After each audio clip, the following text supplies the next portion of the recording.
El Señor esté con ustedes. Proclamación del Santo Evangelio según San Lucas.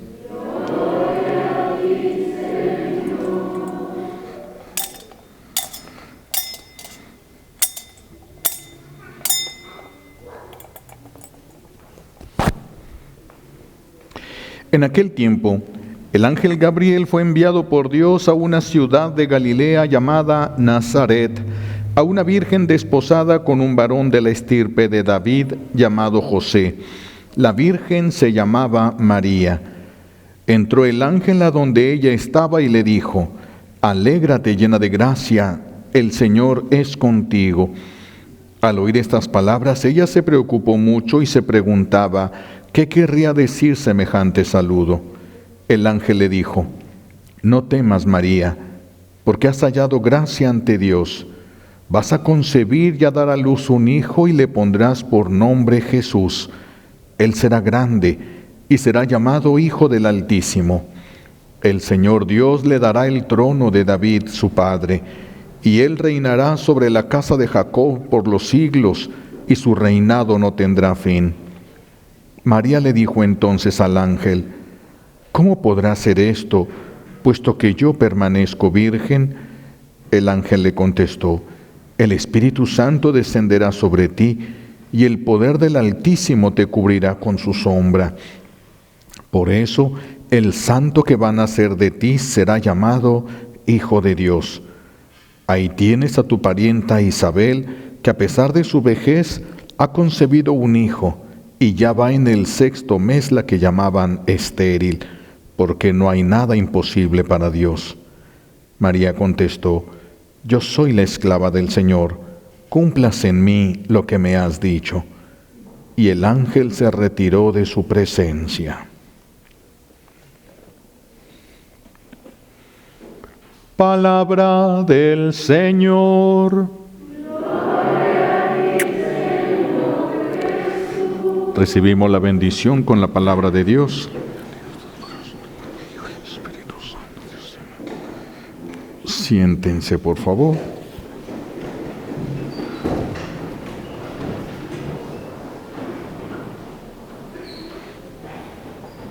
Gracias.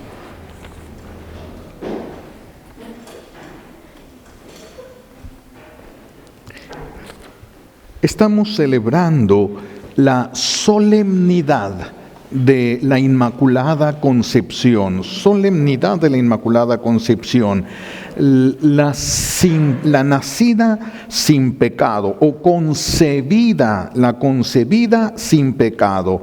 María es ella, es engendrada, es la única criatura, después de Adán y Eva, es la única criatura que fue engendrada sin pecado. Es la criatura de la que nosotros dependíamos.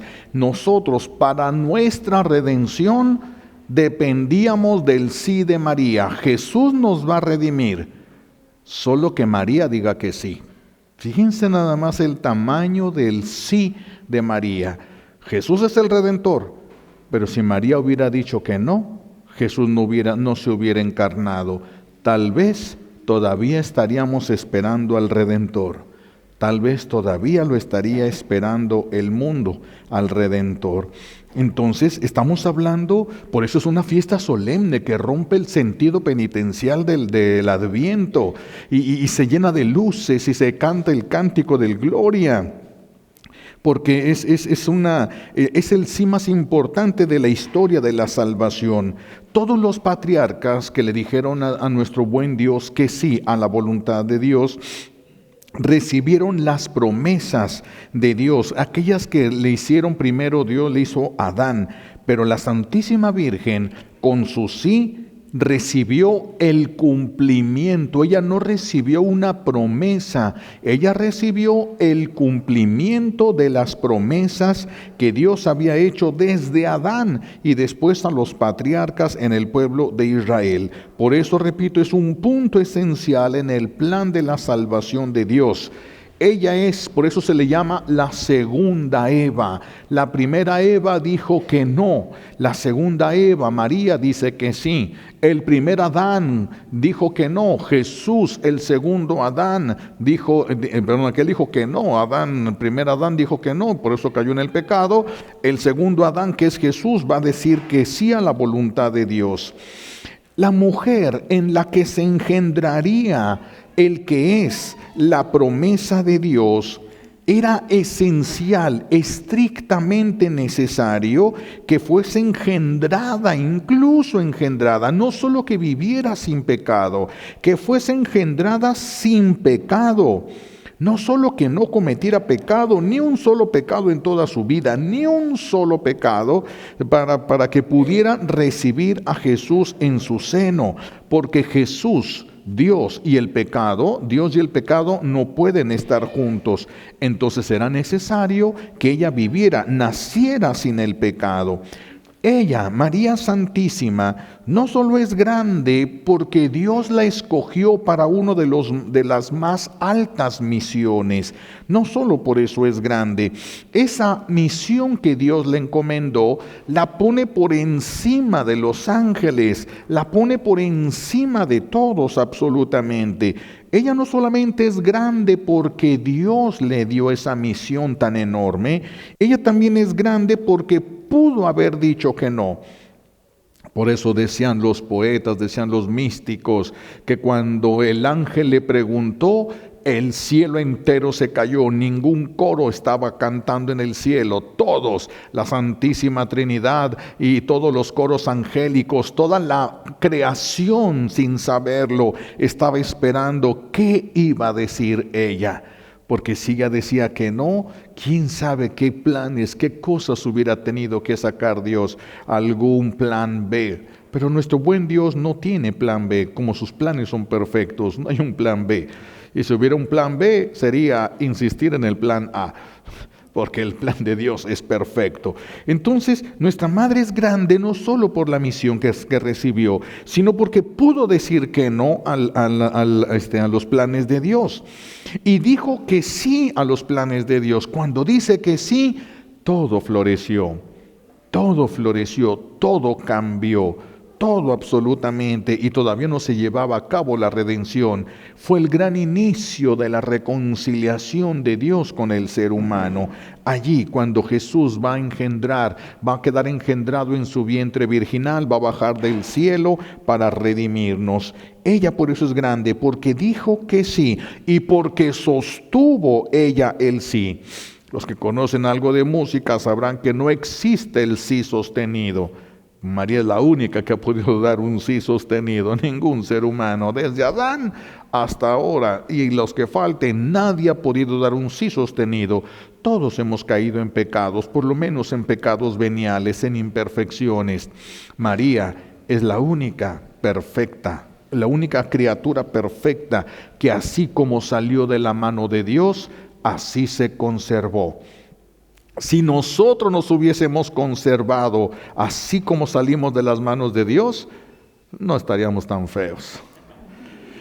Pero nosotros no nos hemos conservado. En serio, cuando le preguntaron a la Virgen, no me acuerdo dónde, de esos niños que se les aparece la Virgen, que de la iglesia lo tiene ha aceptado, tiene la aprobación, y le preguntaron esos videntes siendo niños, ¿por qué eres tan bonita? Y ella contestó, porque oro mucho, porque estoy muy cerca de Dios. Ahora ya entiende por qué están feos. Algunos, otros están peor.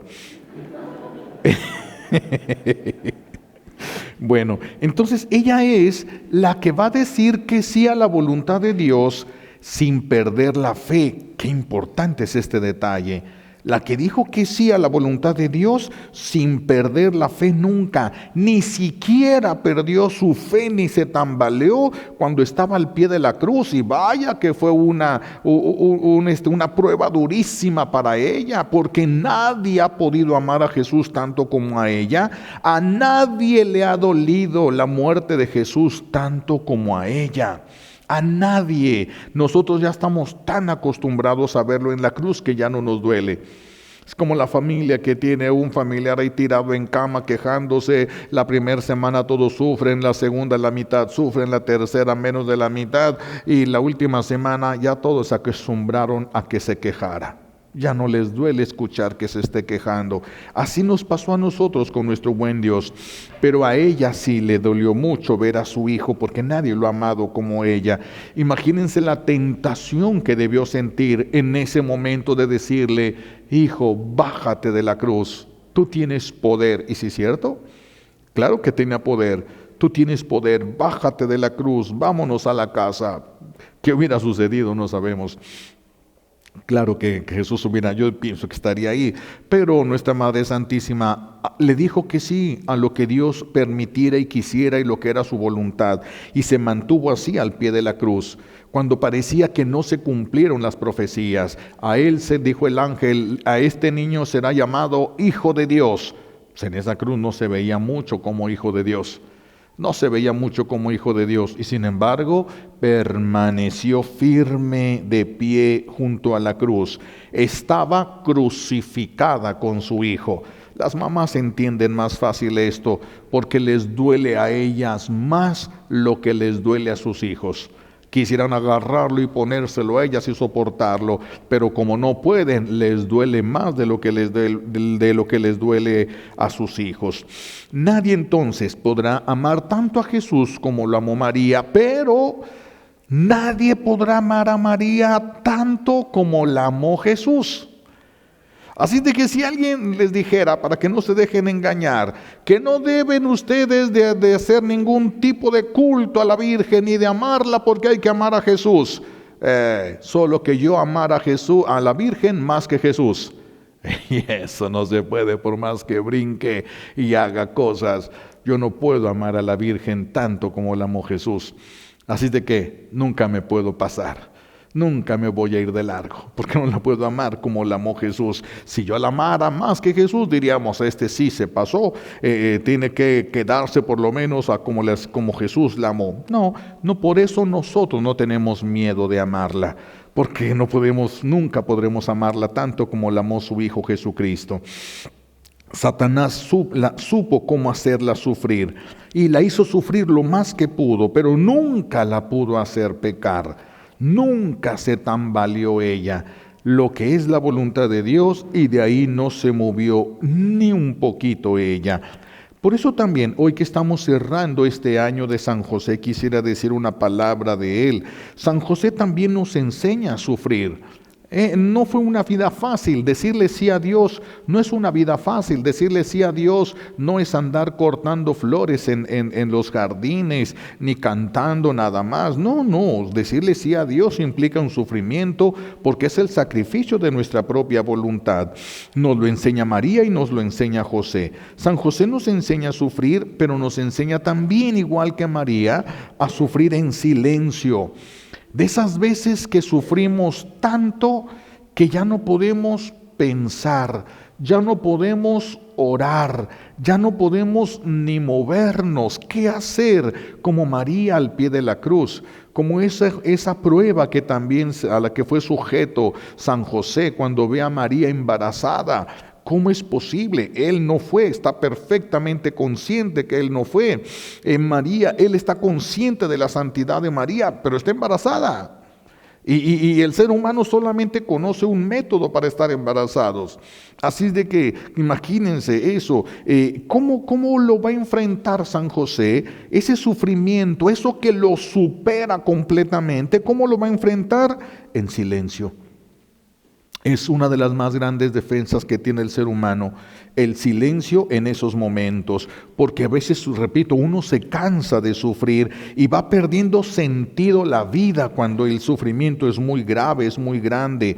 Por eso, ¿qué hizo San José? Lo mismo que la Virgen al pie de la cruz: guardar silencio.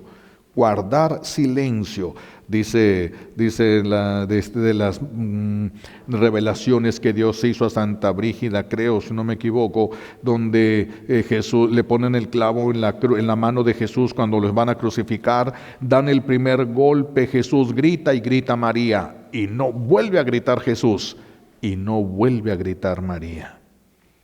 ¿Cuánto se amaban? Es que es algo que a nosotros no nos alcanza, no nos va a alcanzar nosotros, jamás nos va a alcanzar a amarlos como ellos se amaban. Entonces aquí también José va a saber sufrir en silencio eso que sucedió, eso que está viendo. Imagínense que José suelta la imaginación. Imagínense, de seguro se fue con otro, de seguro anda en esto, y tan santita que se veía, yo no sé, híjole, cuántas cosas se le hubieran venido a la cabeza al pobre José. Tal vez se hubiera enojado, se hubiera levantado, hubiera tomado decisiones equivocadas. ¿Qué opción tomó? Silencio de mente, silencio de todo, quedarse en silencio delante de Dios. Solo eso, delante de Dios. Solo palpitar el corazón delante de Dios, nada permitir, ni emociones, ni permitir pensamientos. En ese momento uno no está en condiciones de poder encontrar la verdad. Y eso fue lo que hizo José. Esto fue lo que hizo José. Nosotros, a través de la imaginación, ¿cuántos conflictos hemos ocasionado? Cosas que ni siquiera sucedieron, pero a nosotros nos parecieron, y la imaginación hizo lo demás, y entonces terminamos enojados, resentidos, y las otras personas dicen, ¿qué le pasó? ¿Pero qué hice? ¿Qué hice para que esto sucediera? ¿Qué es lo que pasó aquí? Y empieza. Ese es el gran problema. Este es el gran problema de nosotros, que soltamos la imaginación. La imaginación es más propia en la mujer, pero también en el hombre, por supuesto. En el hombre todavía es hasta más peligrosa, porque el hombre suele tener una reacción más destructiva que la mujer. Y entonces aquí José no suelta la imaginación, porque sabía que la imaginación puede ser manipulada. Podemos estar manipulados y pensando y quedar perfectamente seguros, así es.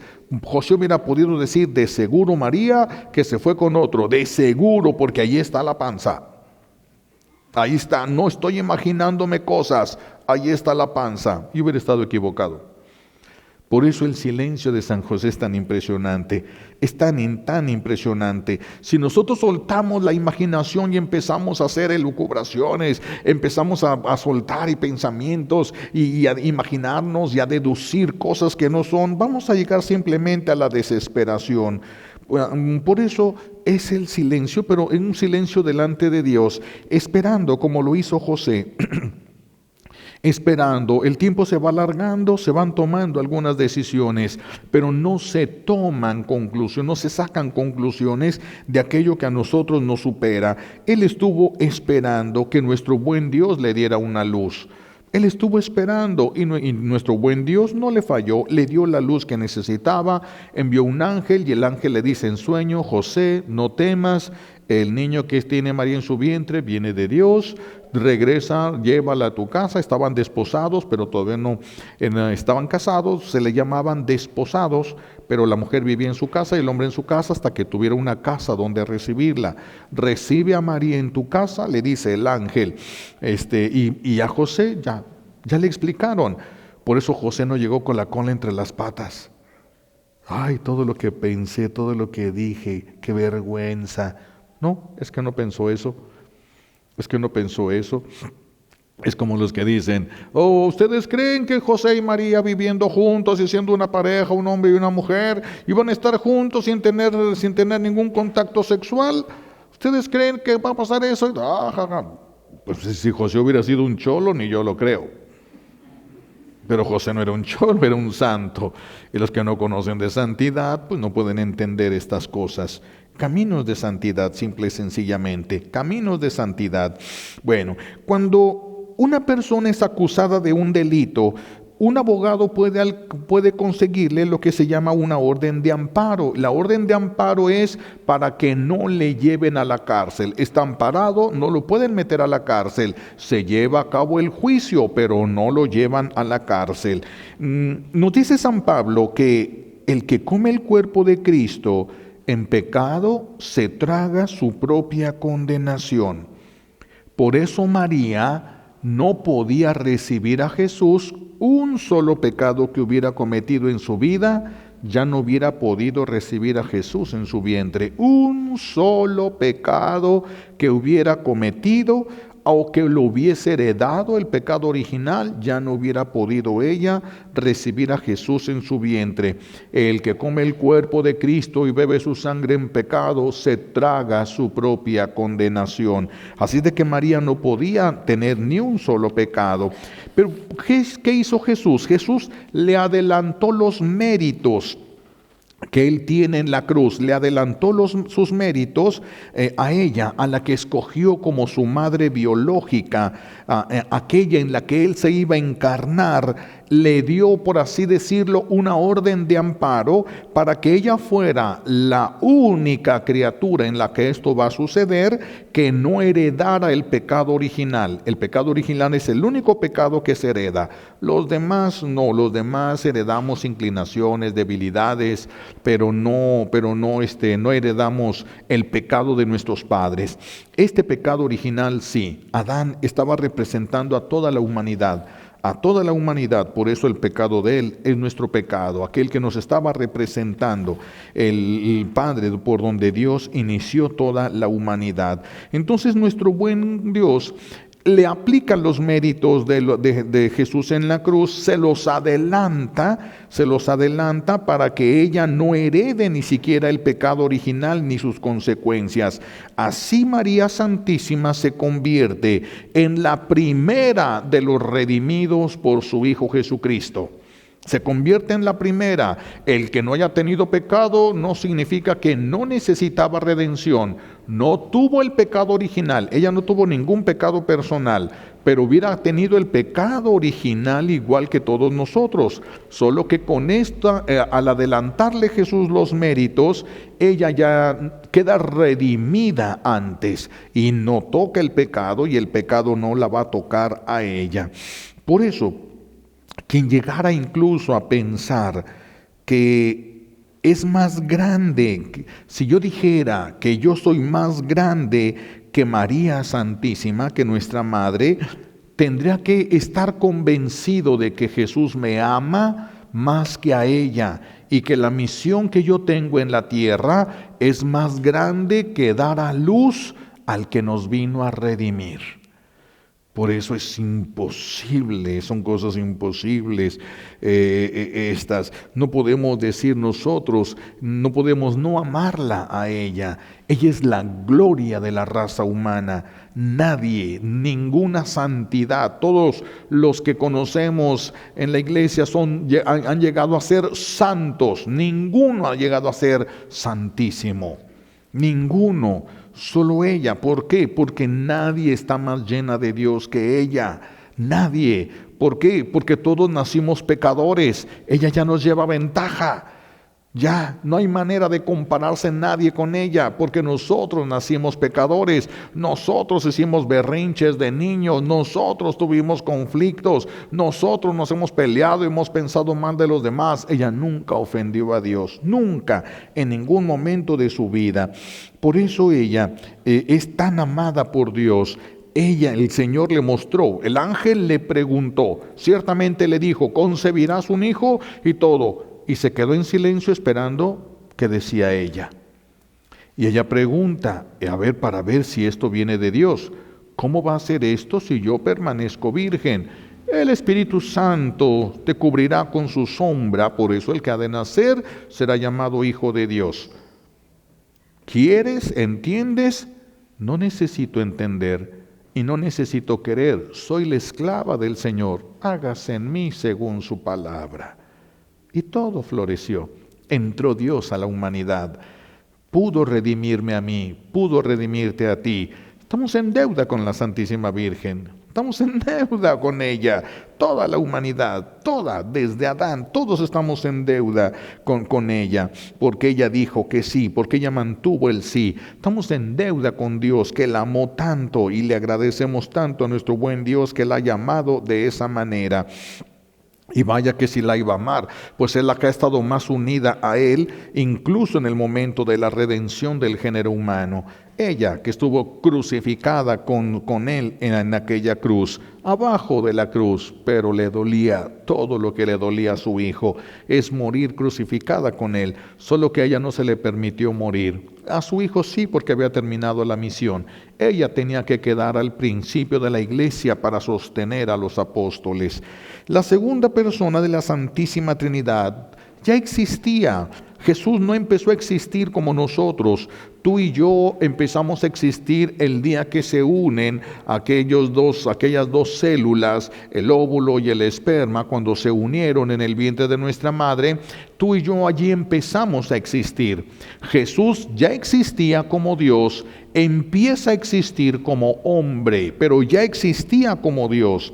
Ahora empieza simplemente a existir como verdadero hombre, porque va a ser engendrado y va a ser dado a luz. Es lo que nosotros le llamamos un ser humano. Entonces Jesús es verdadero Dios y va a ser verdadero hombre para poder redimirnos a nosotros.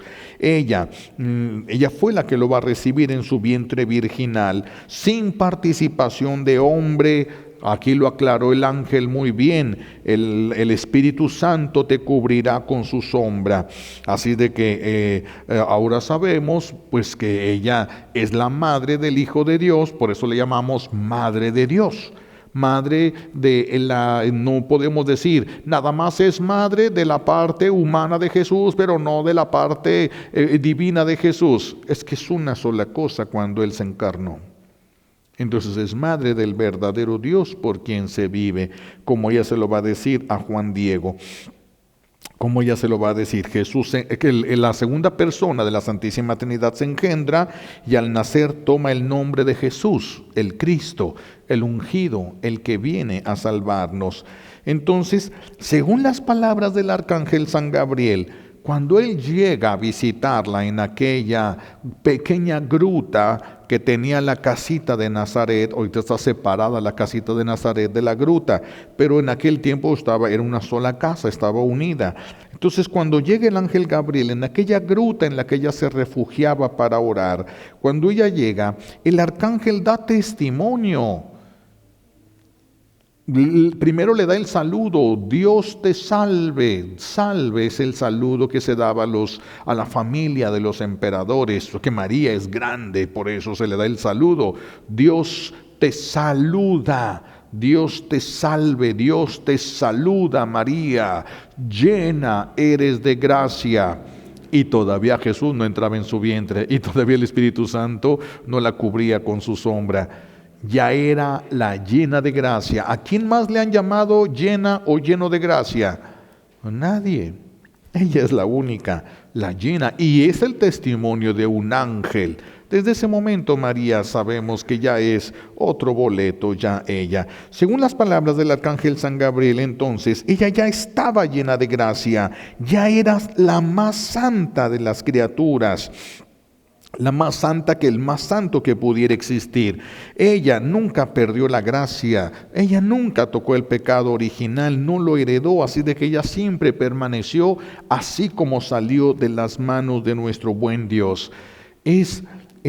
Cuando esto regrese, porque va a regresar todo esto después de la gran purificación que habrá, imagínense nada más, sin lujuria.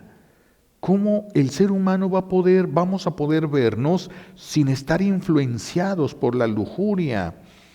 Qué cosa tan maravillosa va a ser cuando nuestro buen Dios intervenga y purifique a su iglesia. Está escrito, no es algo que yo me invente, es algo que ya está escrito, está puesto en las Sagradas Escrituras. Viene una purificación, el Apocalipsis es una purificación de la iglesia cuando el Señor viene para rescatar a su amada iglesia. Entonces, purificándola, ¿verdad? Cuando el Espíritu Santo se derrama sobre nuestra Madre Santísima, se extiende sobre ella, ella es la que queda la más llena de Dios. Ella es la más llena de Dios. Ella es la que más refleja a Dios. Ella es, por eso decía hace rato, ella es la gloria de la raza humana. Bueno, cuando nuestro buen Dios, cuando el Espíritu Santo la cubre con su sombra, ella ya dijo que sí. El Espíritu Santo hace lo que le corresponde y Jesús queda engendrado de una manera milagrosa en el vientre de María. Pero ahora le toca la parte de María, lo que ella va a hacer, el uso de la gracia que ha recibido, cuidar el uso, cuidar toda la gracia que de Dios le ha llegado. Y por eso es que la relación de ella con Jesús es perfecta. Es un amor perfecto, nada le duele a Jesús al mirarla a ella. Cuando nos mira a nosotros le duelen muchas cosas, le duele nuestro dolor, le duelen nuestros errores, le duelen todo el que nos alejemos de Él y nos acerquemos al infierno. Pero cuando ve a María no le duele nada. Es la única, es la criatura que nada.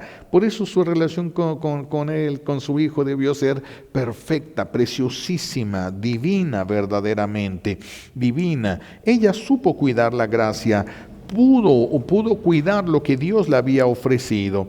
Nadie como ella. Todos nacimos con el pecado original, todos nacimos con inclinaciones al pecado. Hay personas más santas que otros, pero todos luchando para no pensar mal, para no desear mal, para no tener sensaciones, no permitir sensaciones perversas hacia las personas que nos rodean. Nuestra vida es una guerra constante. En María no. Es que nosotros no nacimos para estar en guerra. Estamos en guerra porque cometimos el pecado. Si no, no estaríamos viviendo esta vida como la estamos llevando ahora nosotros. Entonces, por esta razón ella es tan grande. Nuestra madre por eso es tan grande. Por eso la iglesia la ha reconocido como la omnipotencia suplicante. Una mirada de ella tiene más valor que la oración de todos los santos juntos. Que ella se lo pida a su Hijo tiene más valor que todos los santos y los ángeles juntos. Ella está por encima de toda criatura, por encima de ella solo Dios.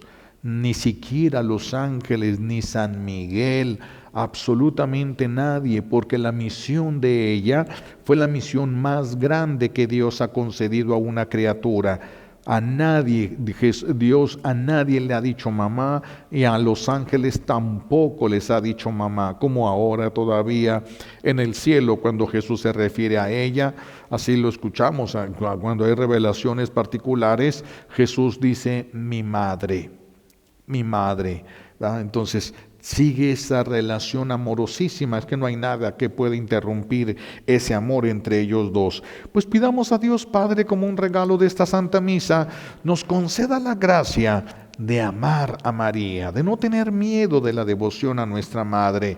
Al contrario, es un regalazo, es un súper regalo que Jesús hizo cuando le entregó a Juan, que nos representaba a todos, le entregó a María como madre. He ahí a tu madre, y a ella le dijo, he ahí a tu hijo.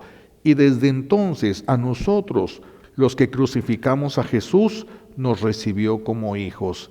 Y cómo nos ha amado, y cómo nos ha defendido, cuántas cosas nos ha alcanzado ella, cuánta gracia y cuánta bendición nos ha alcanzado ella. Es mucho. Pidámosle por eso a nuestro buen Dios que nos conceda la gracia de amarle. Nunca le vamos a amar como Dios la ama, pero que la podamos amar, que la podamos reconocer. Él nos la entregó como madre, nosotros no la merecíamos. Por algo nos la entregó. Dios no hace cosas inútiles. Si te la entregó como mamá es porque la ibas a ocupar. Entonces no despreciemos la devoción mariana, menos pensando que Dios se pudiera poner celoso de que alguien ame a María y no la ame mucho a ella. Es imposible porque nadie la podrá amar más de como Él la ama. Que el Señor nos concede esa gracia de entenderlo, de valorar este regalo que nos ha dado y de que empecemos a sacar fruto, por así decirlo. Que dejemos que interceda, que le pidamos a ella que interceda por nosotros para alcanzar aquello que ella sí sabe y nosotros no, que necesitamos. Cosas que nosotros necesitamos, ella lo sabe y nosotros no. Por eso pidamos, tenemos que confiar, pedir lo que ella nos quiera alcanzar, Si ustedes pidieran así: Señor, dame todo lo que tu Madre Santísima te pide para mí, es el que va a pedir más que todos. ¿Qué no va a pedir la Santísima Virgen por su Hijo? Imagínense nada más, ¿qué no va a pedir? Que el Señor nos conceda abrir nuestro corazón con confianza a nuestra Madre, al rezo del Santo Rosario, una devoción muy grande, portarnos ya cada vez más como hijos suyos, para que ella pueda cubrirnos con su manto. Se lo pedimos a Dios Padre como un regalo de esta Santa Misa, por los méritos de Jesucristo en la cruz y por la poderosa intercesión de la Santísima Virgen María al pie de la cruz. Alabado sea Jesucristo.